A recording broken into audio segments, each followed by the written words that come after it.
maendeleo ya kiuchumi na kijamii bila nishati ya umeme wa uhakika na wenye nafuu. Hakuna. Katika kipindi kilichopita tuliweza kuongeza kiwango cha uzalishaji wa umeme toka megawati 1600 na kufikia megawati 4000, na pia kufikisha miundombinu ya umeme kwenye kila kijiji.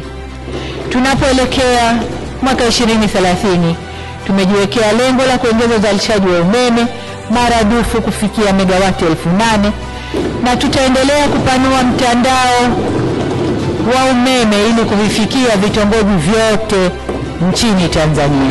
Tutaongeza uzalishaji kwa kutumia vyanzo vya nishati mbalimbali ambazo nchi yetu imebarikiwa nazo, ikiwemo maji, jua, gesi, joto ardhi na upepo, na hata umeme utokanao na nguvu ya nyuklia.